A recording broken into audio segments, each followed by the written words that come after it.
Welcome to the PA Books Podcast. PA Books is a production of PCN, the Pennsylvania Cable Network. This program features interviews with authors of books on Pennsylvania people, history, sports, business, nature, and politics. We hope you enjoy this podcast.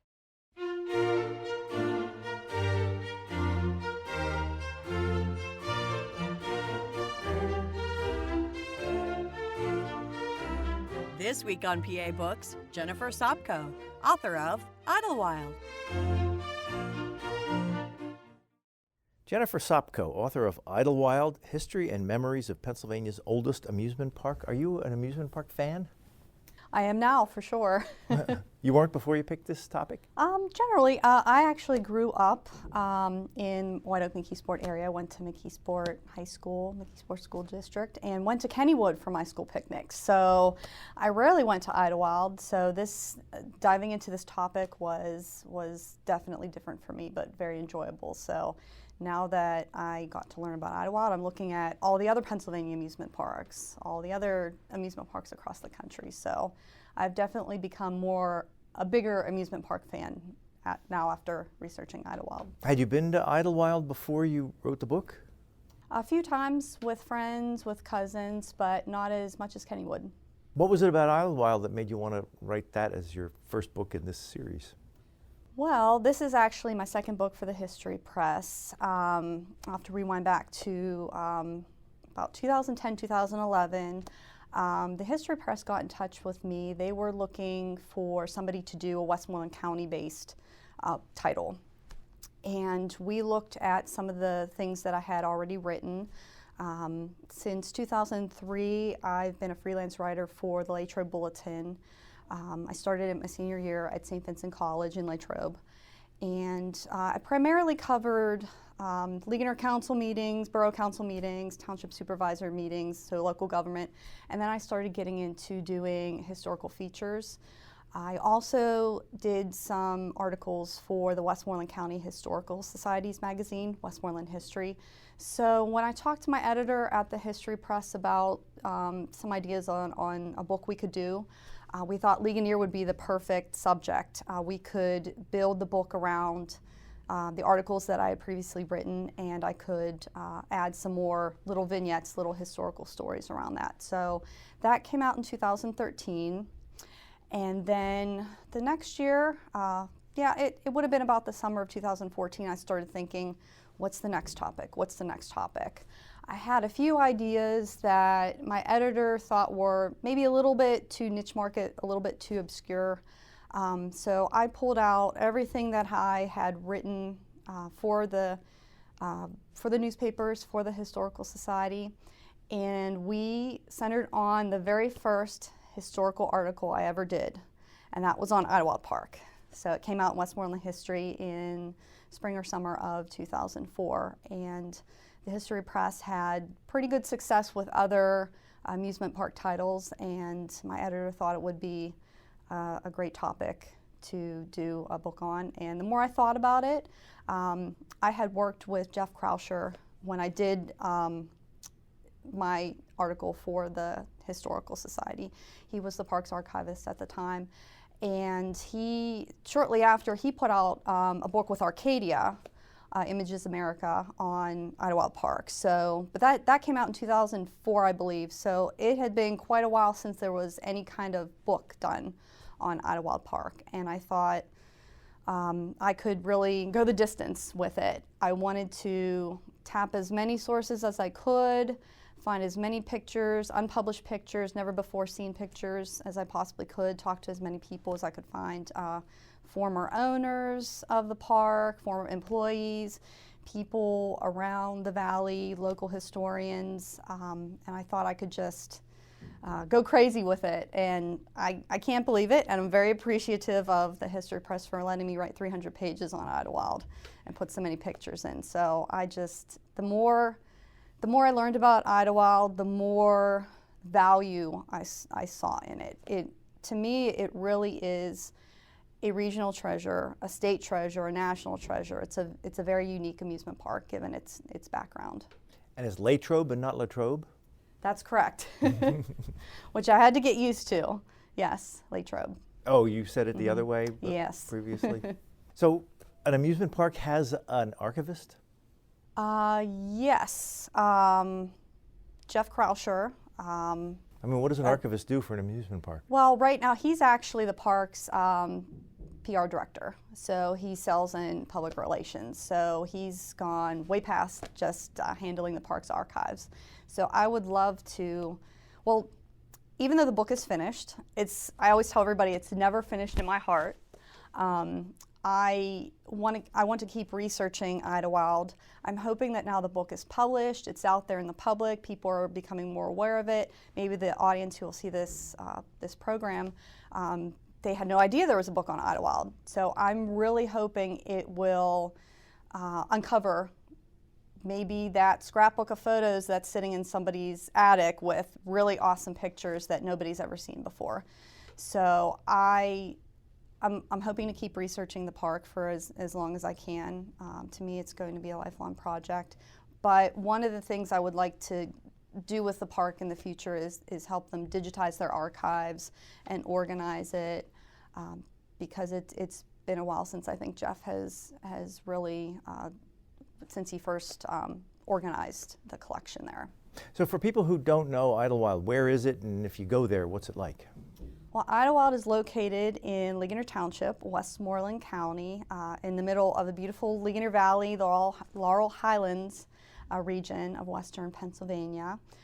It's easily accessible from the Pennsylvania Turnpike. You can get off Donegal, shoot up 7-Eleven, and then down Route 30. You can access it from Route 30. And it's interesting that now, in modern times, people are getting to Idlewild on the highway in automobiles, because Idlewild started out as a railroad park. And if people did not come to the park on foot or by wagon or horseback, they came on the train, either the Ligonier Valley Rail Road or the Pennsylvania Railroad. So I find that pretty fascinating that it started out as a railroad park, and now that the railroad's gone, it's getting a lot of Lincoln Highway, Route 30 traffic. How big is it right now? The park, well, the actual land, the estate that it's on, at least 400 acres, but the park itself is smaller than that, maybe a couple hundred, because it's a very hilly area, so the park's mostly built on a flat portion Do you have of a it. favorite ride there? I'm very partial to the 2 Philadelphia Toboggan Company rides. The company is actually now called Philadelphia Toboggan Coasters, but there's 2 rides that the company built that are at Idlewild today. The first one is a beautiful 3-row carousel, number 83. It was one of the last wooden carousels that PTC actually built. It was built and assembled in 1930 during the Depression. They used the best of their existing stock to build the carousel. So that's why it has 3 lead horses. Normally carousels only have 1 lead horse. It's usually the most ornate. These horses have a crest with the PTC initials on it. So I'm very partial to that ride. It's also unique because it has 2 musical devices. It has a Wurlitzer Caliola, and that's a air-operated calliope. And it also has a Wurlitzer number 103 band organ. But that band organ is actually contained behind an artisan factory's band organ facade. So I have many questions left unanswered from my research, and that's one on the list. Why and when was the original artisan organ removed and replaced by a Wurlitzer? So, but that's pretty unique. How far back does this carousel go? 1930. It actually spent that first season in Atlantic City and not Idlewild. It was located in a building at Connecticut Avenue and the Boardwalk for the season, and the proprietor of the building went bankrupt, and then PTC had to find a new location. And I go into kind of detail on how that process happened in the book, and just a little bit of background about the carousel's life in Atlantic City, which I'd still like to delve into a bit more. But yes, the carousel spent one season in Atlantic City, and then it moved to Idlewild in 1931, where it's been ever since. How do they keep it in good shape after 80 years? I mean, it's outdoors, it's in the elements? It's covered by a pavilion. But there was a restoration done in the mid-'80s to it, and hopefully at some point it'll be restored again. What's your other favorite ride? PTC's roller coaster, coaster number 101. That coaster is celebrating its 80th anniversary this year. It debuted in 1938. It's actually a junior coaster, a kiddie coaster, but from the beginning, the park couldn't keep adults off of it. So both adults and kids have ridden it for 80 years. It's unique because it was built on a hillside. So the designer, Herbert P. Schmeck, he was an engineer at PTC and eventually went on to become company president. He designed it using an existing hill at the park. So the outbound leg, after the coaster train goes up the lift hill, the outbound leg goes on top of the hill and then swoops down and comes back along the bottom of the hill to the station. So he used the existing topography at the park to build the coaster around it.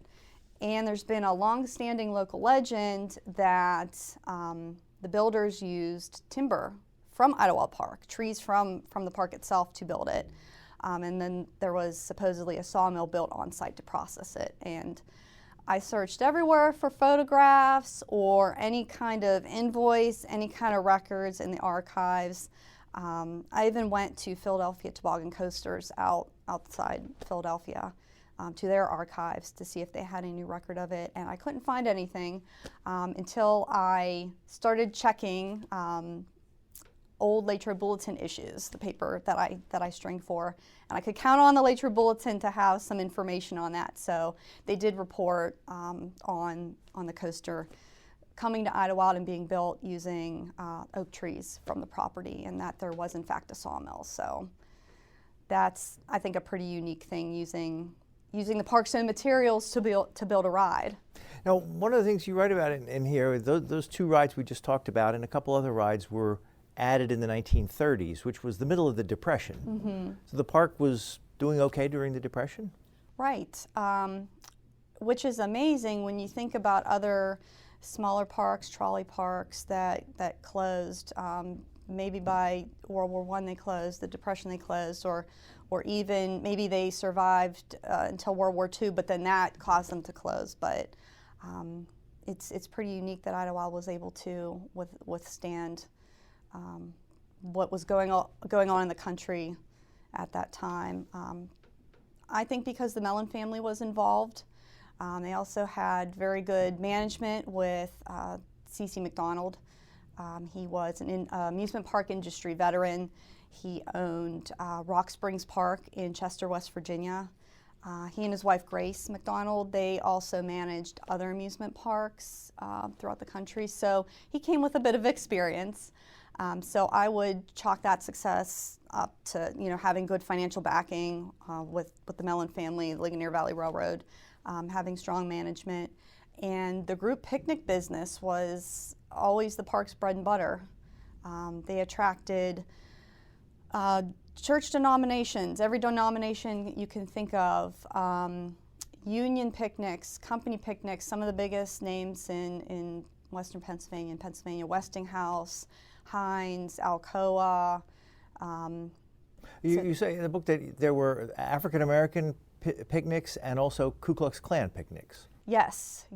I didn't find any evidence that Idlewild had ever been officially segregated. I'm sure there was some implied segregation. Maybe certain groups would not come to the park on certain days. But then there were Black-specific picnics in the early days. And then that was probably the most surprising thing that I found out about the park, was that in 1924 and 1925, in September of those years, the Ku Klux Klan, chapters from Ligonier and Latrobe, had picnics. Those were the only two picnics that I found that they hosted at Idlewild.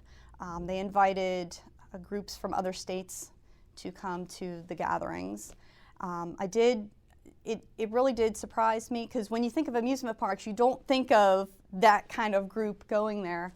But I did end up reading a book by John Craig on the Ku Klux Klan in Western Pennsylvania.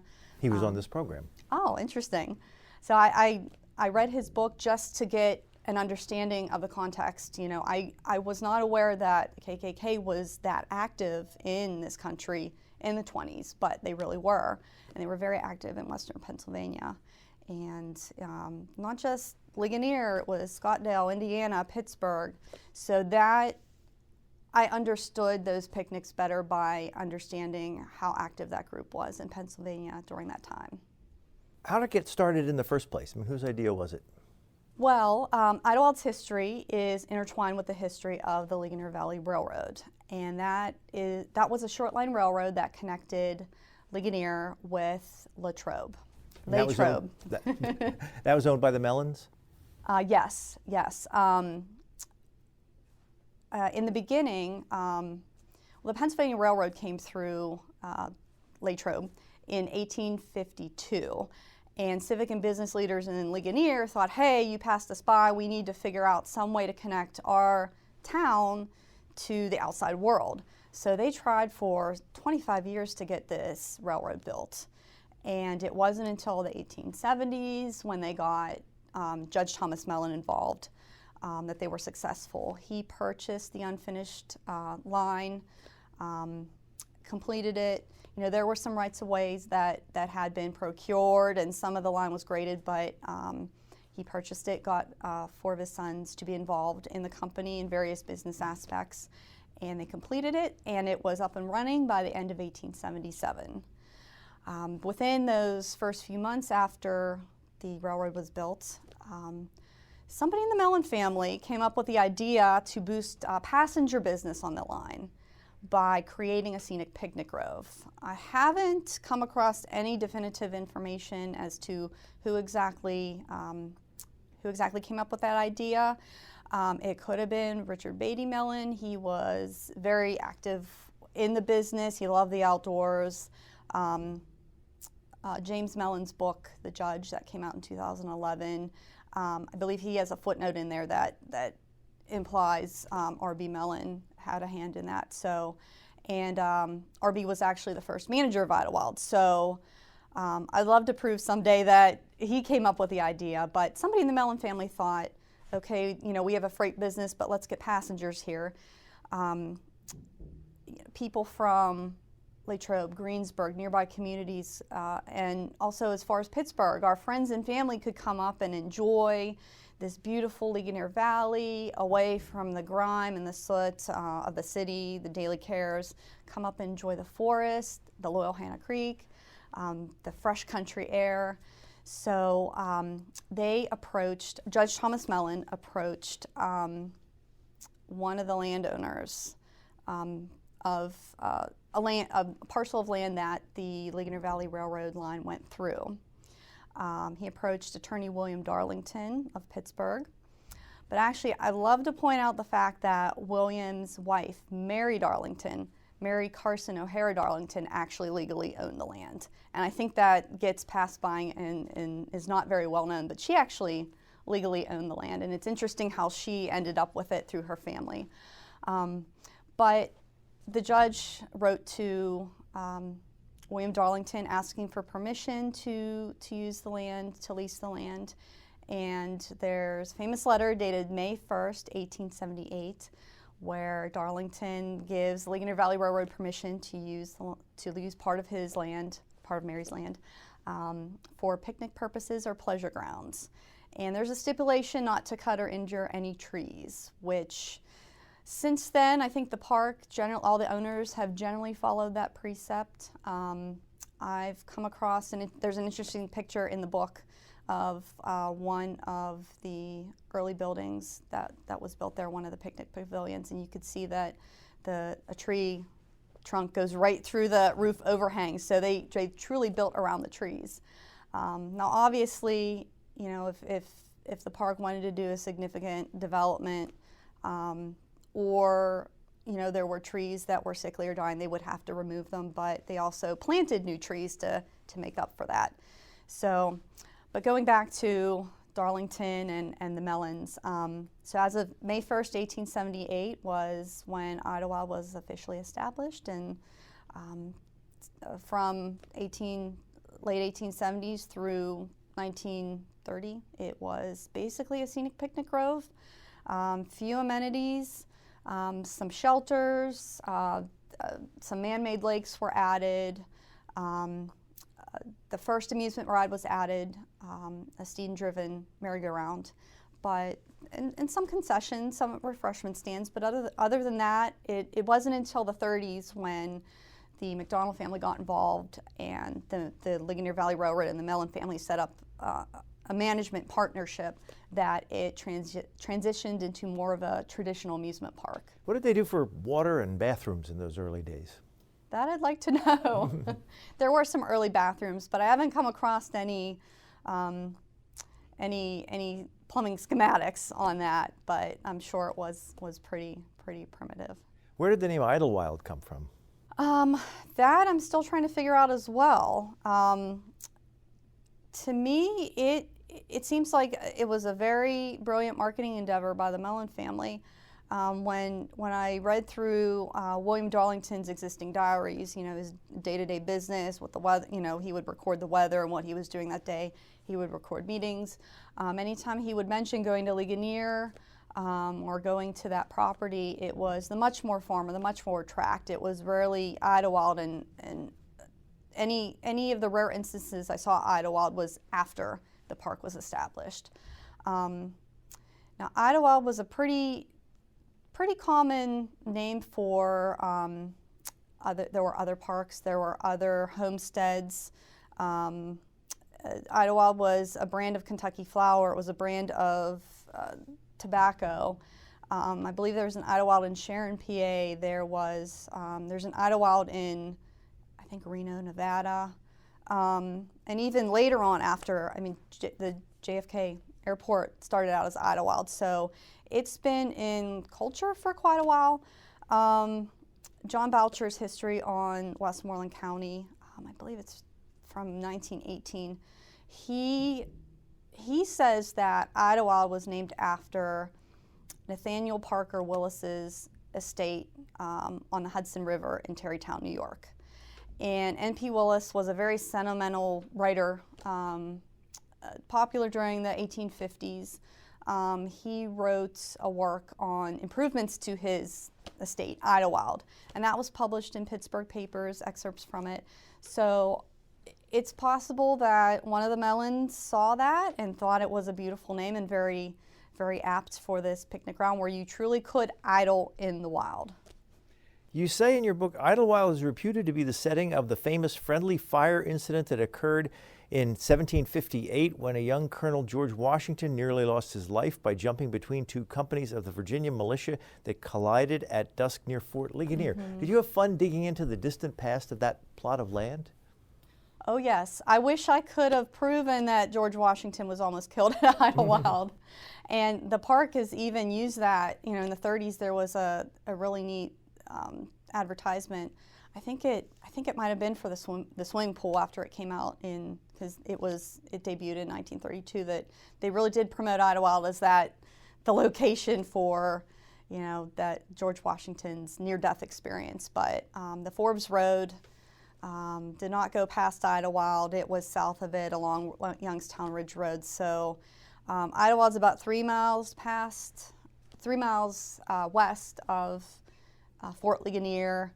And in George Washington's remarks, which the Fort Ligonier Museum has, he writes that this incident happened about 2 miles. So although we don't know exactly where this incident happened, and I know the fort has continued research into that, it's highly unlikely that it happened at Idlewild.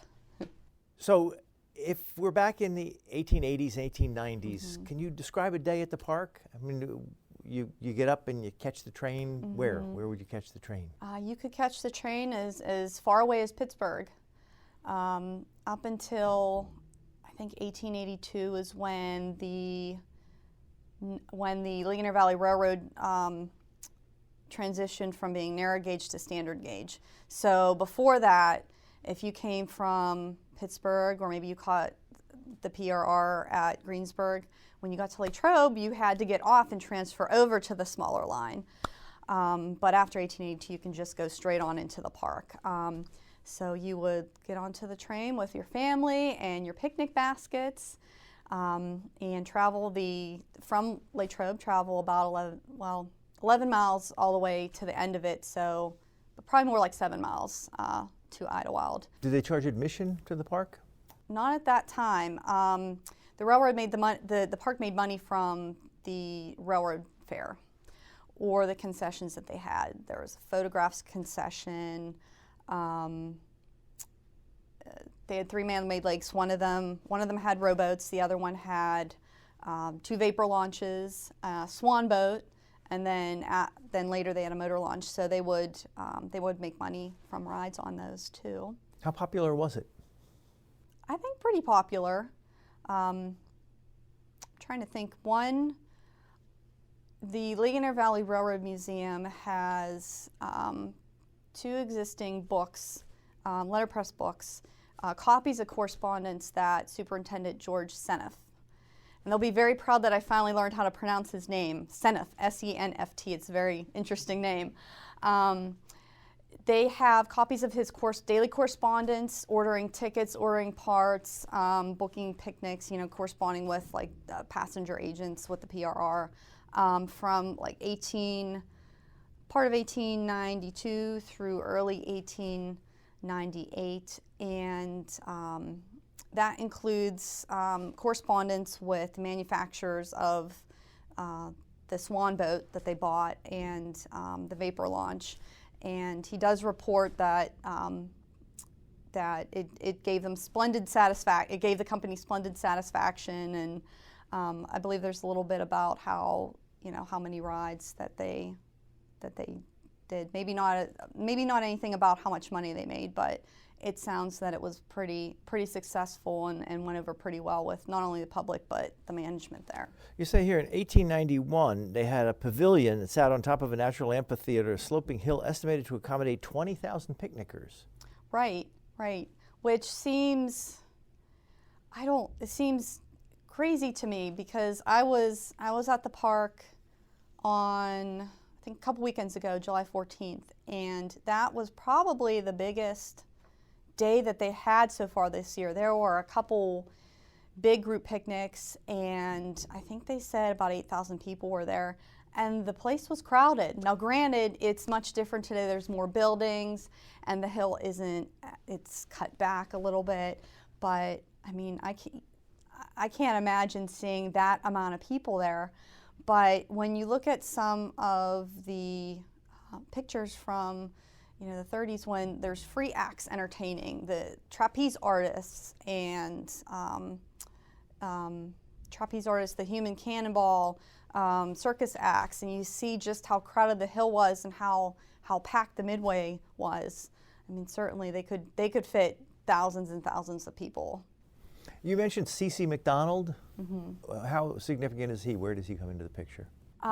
He comes in, Clinton Charles Macdonald, he comes in 1931. The Ligonier Valley Railroad had purchased the park and the land from the Darlington heirs in 1923.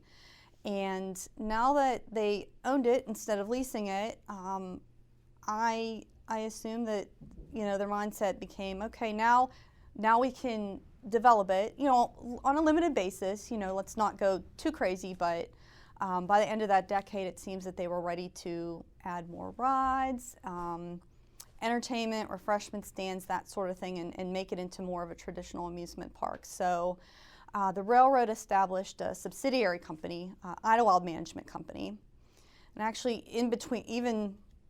between those, there was the Idlewild Company, and then the Idlewild Management Company. So there was a separation between the parent company, the railroad that owned all the land, and then the management company that was going to handle the day-to-day business. So they set up the Idlewild Management Company as a partnership and brought in C.C. Macdonald. He had 49% of the stock. The railroad, the Mellon family, had the other 51%. And he, as I mentioned before, he was an amusement park veteran. So there were other amusement parks around at the time, and this early? Yes, there were quite a few trolley parks. Oakford Park in Jeanette, Olympia Park in McKeesport, Kennywood Park, probably the most well-known in West Mifflin. That started as a streetcar or trolley park. So Idlewild was quite different in that it was a railroad park, but the origins were still pretty similar to boost passenger business on these transportation lines. So they started charging per ride? There wasn't a one-ticket admission Correct. price? Correct. You had to buy ticket books, and so each ride cost a certain amount of tickets. I read, getting back to the carousel, which is still there, you say they bought it, was it the 1932 season they installed it? And they bought it for $7,250 cash. Yeah, it was a concession in 1931 and 1932, and then after the season closed, I think it was in October that they arranged to actually purchase it from PTC. So I think they got a pretty good deal, but I imagine Philadelphia Toboggan Company was hurting in the Depression, and any money, because they paid in cash. I still have to ask how they did so well during the Depression, because you have also here one of the biggest employee picnics was Westinghouse Air Brake. They set a new daily record of 35,000 to 40,000 people at Idlewild during its annual picnic, and the park's entrance gates closed early after all parking spaces were filled, and traffic became gridlocked on Route 30 for several miles, and this is in the middle of the Depression. Right. It's amazing. I think that shows how loved, how enjoyed Idlewild was. It was the scenery, the peaceful country aesthetic there, with the trees and the ridges and the Loyal Hannah running through. But it is amazing that people were able to save up in order to spend a day at the park. But you could still bring, as you could do today, even though there's refreshment stands, popcorn, root beer, cotton candy, peanuts, you could still bring a picnic basket. The park welcomes you to bring in your own food and beverages. So I have to imagine that helped as well. And group picnics also got special rates on the railroad. So I'm sure that helped too. Did the park have economic ups and downs over the years, or was it always pretty solid business? I think it did have ups and downs. It actually had to close for 2 full seasons and then part of a third during World War II because gas rationing, rubber rationing, people were being sent off to war. They didn't have that audience, they didn't have the patrons. So it closed in 1943, 1944, and then it opened on a limited basis in 1945 originally, and then eventually went back to full-time operation. But it wasn't fully staffed. It had practically no entertainment, so it wasn't until 1946 that they could really clean up the park and improve it and find themselves, in an economic position to reopen. There's a ride you write about that's no longer there called the Rumpus. Mm-hmm. What is that? What was it? That was a dark ride, and I like to say, think of Kennywood's old mill, but on dry land instead of on water. It was a dark ride where people sat in 2-seater cars, and which followed a winding electric track through the dark. And every so often, something spooky would pop up. There would be spools of thread hanging from the ceiling that would tickle you, and it was meant to feel like snakes were dangling from the ceiling. Skeletons would pop out. So a great opportunity for couples to smooch in the dark and for little kids to get scared. So that was a very interesting ride that I would love to find out a little bit more about. You have other rides that really intrigue you that aren't there anymore? The Custer cars, those came in the 30s, and they were sold when the park closed in the 40s. I have not come across any pictures of those. So if anybody out there has a picture, please let me know. The Dangler was a short-lived ride in the 30s. I think only 3 seasons, 35, 36, and 37. It looks like a miniature version of the wave swinger, dangling swings that just revolved in a circle. I have one picture in the book I was able to find. It's not great, but at least it's something. It documents the ride that was there, and that came from Germany, so that was pretty interesting to think, with all the ride manufacturers in the United States, how did they decide to bring something over that was from Germany? So those are 2 unique rides I'd love to learn a bit more about and see some pictures of. The Rumpus, certainly, and I'm always looking for new information on the carousel and roller coaster, and I did contact the Atlantic City Library for research help, but at some point I'm planning on doing a trip to Atlantic City to see if I could find anything on the carousel's first year there. When you go to an amusement park today, do you act differently than you did before you got into this? I think so. Originally when I first started researching the park, and I started out by going to Idlewild's archives, I figured that's the source I'm going to start with. I dug into all of the picnic programs, brochures, newspaper articles, surveys, and blueprints that they had. But I felt really weird being there myself, just like this lone person wandering around, like taking pictures of rides and riding on the rides by myself. Oh, you got to do that. Mm-hmm. But after 3 years, I'm comfortable just kind of plopping down on a picnic bench with my laptop, and I feel very, very at home at Idlewild. I want to ask you about this. You say in your bio, your writing projects focus on Western Pennsylvania history with the goal of enlightening readers about forgotten and obscure regional history. How often do you come across something that you want to call people up or poke them and say, hey, listen to this?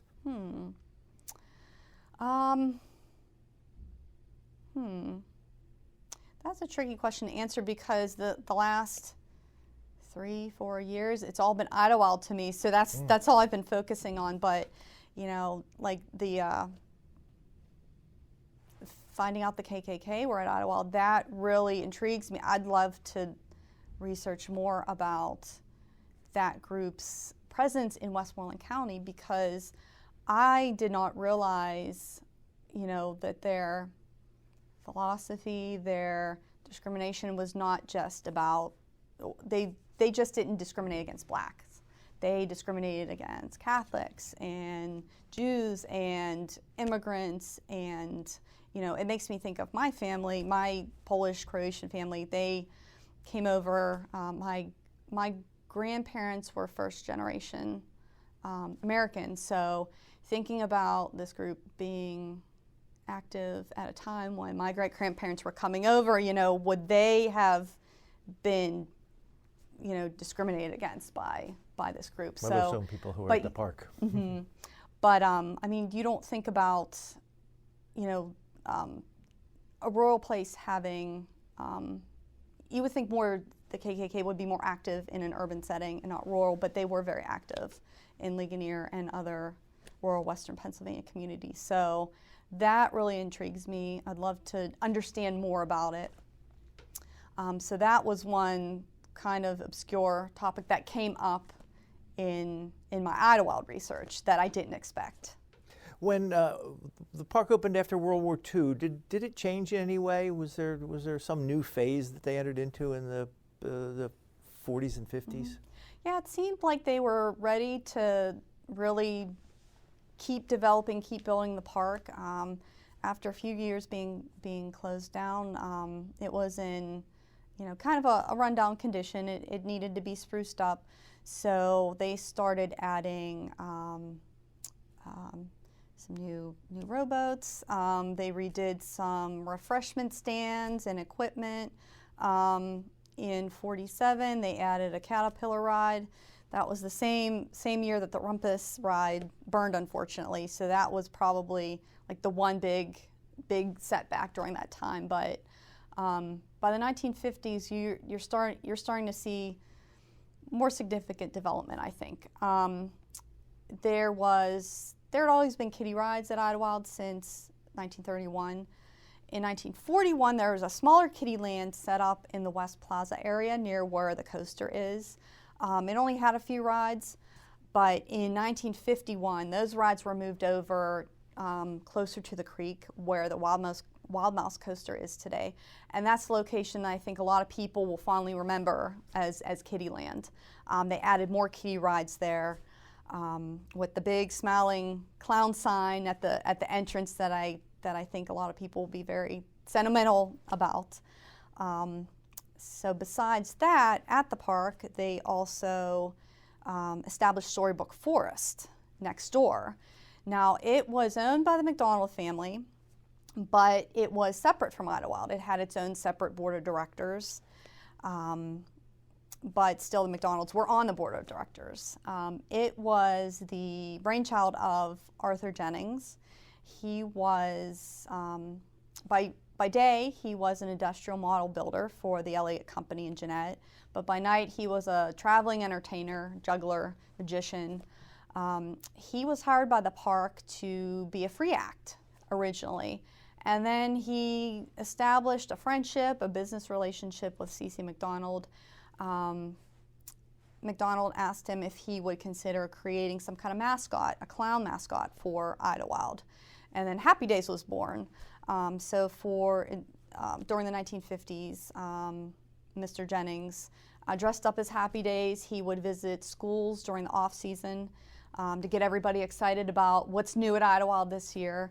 He would walk around the park during the day talking to people, getting a feel for what they liked about the park, what the park could improve. And then he came up with this idea for a park based on emotion rather than motion. A walk-through children's park. Everything was built on a smaller scale for kids rather than adults. So he didn't really have any success in bringing his idea to other people until he talked to Mr. Macdonald, and the Macdonald family made it happen. So 1956 is when Storybook Forest officially opened just east of Idlewild Park. Is that still there? Mm-hmm. Still there. Yep. Celebrated its 60th anniversary in 2016. How long did the railroad run? The last run was August 31st, 1952, so 75 years. Replaced by the car? Oh, yes. Mm-hmm.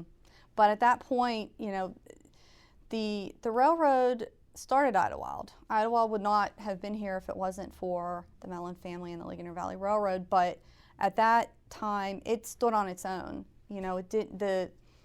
Industry was declining. People were taking the bus. People were taking the car to Idlewild. They weren't taking the train. So as the freight business, the passenger business dwindled, it was just time to say goodbye to the railroad. And they opened a zoo at some point? Mm-hmm. There was a small zoo starting in 1931. The Macdonald family brought in bears, monkeys, raccoons, but there was more of a traditional zoo established in 1965, Frontier Safari Land. And other people might recognize it as Frontier Zoo because the name changed after a few years. But that was there until the late 80s. So that was located on the south side of the creek behind where Daniel Tiger's neighborhood is now. And it had North American animals, domestic animals, some exotic animals, a petting zoo. So more of a traditional type of zoo. You mentioned free shows that they had, and there's one, you say, unique acts included Japanese high diver Bea Kyle.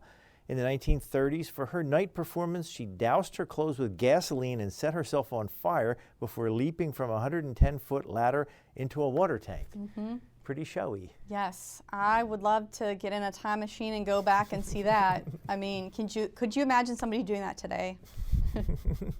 What other kinds of acts would they have? The free concerts and shows like that? Trapeze, high wire acts, the Human Cannonball, Madalena Zacchini.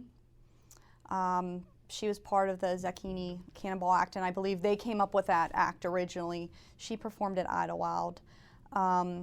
There was, I think I mentioned Oscar Babcock. I think he had a motorcycle stunt where he rode his motorcycle and it went upside down in a loop. Bob Fisher's famous Fearless Flyers were a long-standing act there. And they were all free to see? Mm-hmm. And yep, at no cost. Yeah, no additional cost to the patrons. You have a picture of Minnie Pearl in there, too, who got famous for being on Hee Haw. Mm-hmm. Yeah, she was there for their country music spectacular. Every Labor Day they would have a big country show. So she was there 3 times. How long did the Macdonald family control things? So they came to the park in 1931. I believe it was in 1950 when they bought out the Mellon family share of the Idlewild Management Company, because the Idlewild Management Company had bought the land from the Ligonier Valley Rail Road. So 1950 they completely owned the park, and then in 1983 they decided, well, the next generation of the family's not really interested in the amusement park industry, which which is fine. So it's just time to put a period on what our involvement in this great amusement park, and eventually Kennywood bought it. So 2 competing parks, somewhat competing parks. I'm not really sure how much they competed because they are so different from each other, but one sort of competing parks became sister parks. When World War II ended, one of the things the amusement parks had to compete with was television. Did they do things to ramp up the experience to compete with television or other? I think bringing local television stars to the park. Paul Shannon would come and do some signings at Storybook Forest, and I believe he was a good friend of Dick Macdonald. So they would get local television stars to come and do appearances at the park. Radio DJs from KDKA and Greensburg stations would come to do like teenage dances, to get that demographic interested in coming to Idlewild for record hops. It's now called Idlewild Park and Soak Zone. Mm-hmm. When did they start adding the water rides? 1985. So there was always a pool there since 1932.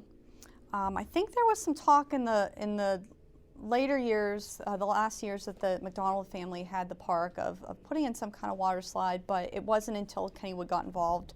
1985 they put in the first water slides, and then gradually, every few years they added body slides, raft slides, a little kids area. So it started out as the H2O zone, and then eventually was renamed Dr. Hydro Soak Zone, and then that name was condensed into Soak Zone, and now the whole park is branded as Idlewild and Soak Zone because the water park could almost stand on its own. It's so big, and you could spend a day just there. So that was in the 2000s, I think. How often have they been adding new rides and replacing old rides over the years?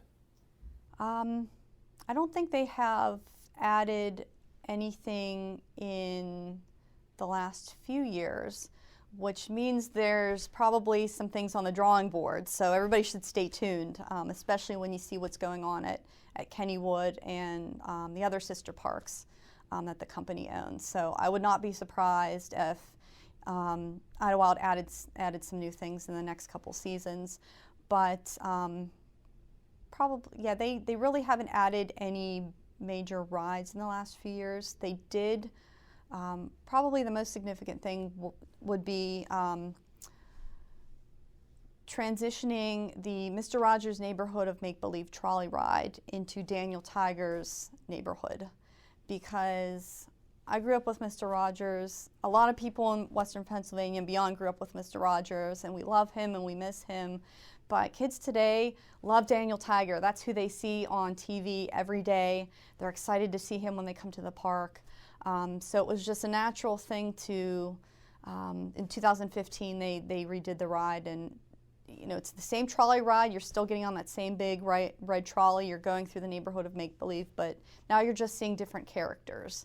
So that was a way to keep the integrity and the concept behind Fred Rogers' original ride, because he was involved every step of the way, but also make it relevant for today's generations.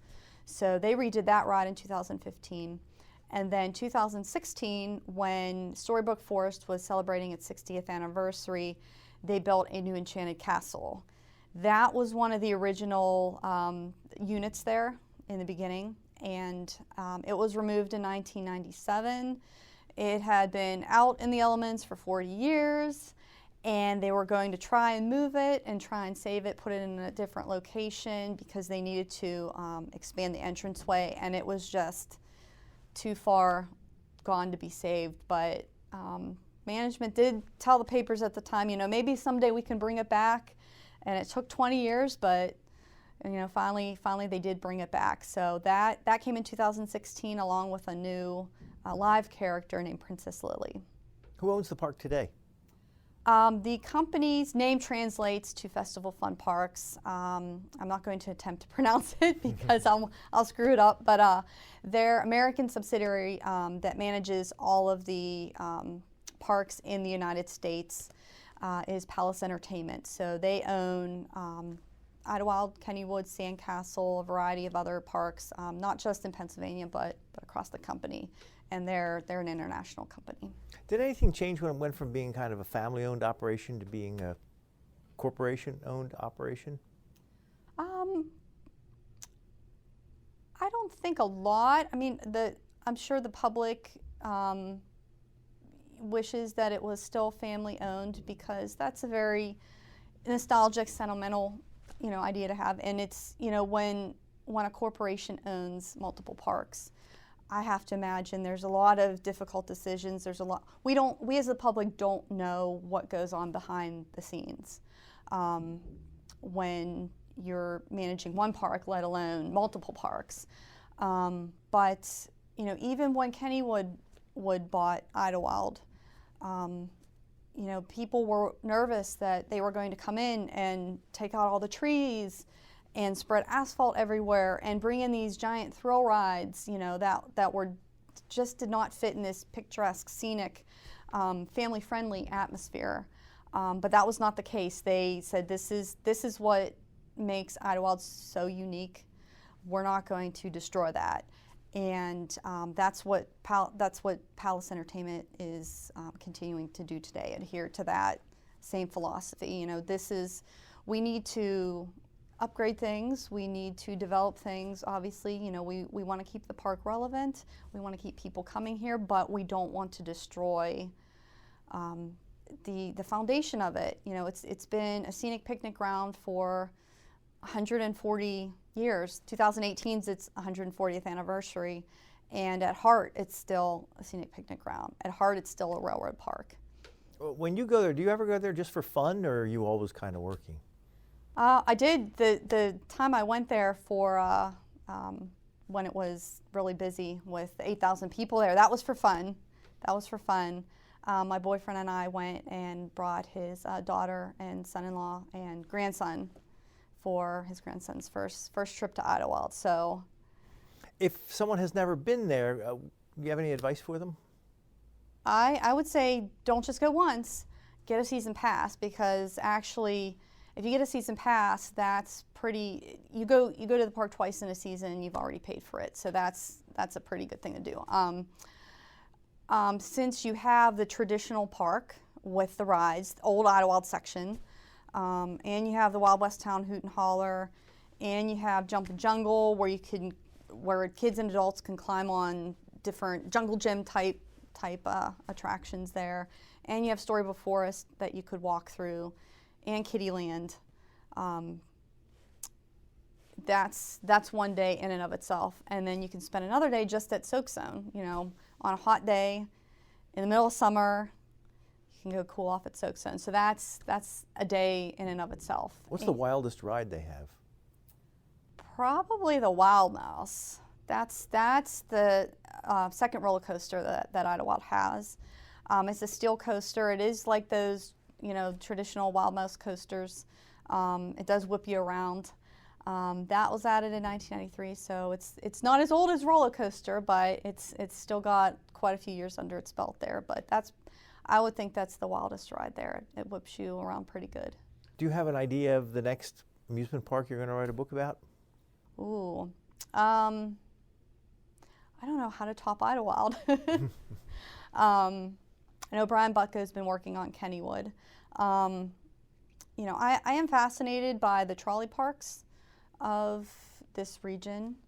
And those are amusement parks like this one, but you took a town trolley to get there? Mm-hmm. So it might be kind of neat to do something on the forgotten trolley parks. But I have a couple ideas for other things. The Darlington family, who owned the land when Idlewild was established, they're very intriguing. Mary and William Darlington were great local stewards of local history, very interested in Western Pennsylvania history, amassed a huge collection of historical works, letters signed by famous people. They had a very extensive art collection. William translated Christopher Gist's journals. Mary wrote her own works. And they're connected to the O'Hara families, the Denny families, names that are familiar with Pittsburgh history as well. So I'd like to dig in deep into their history. One of their daughters, Edith, she was instrumental in saving the Fort Pitt blockhouse. So I'd like to maybe do something on them someday. Well, we are out of time. We've been speaking with Jennifer Sopko. She is the author of this book, Idlewild, History and Memories of Pennsylvania's Oldest Amusement Park. Thank you very much.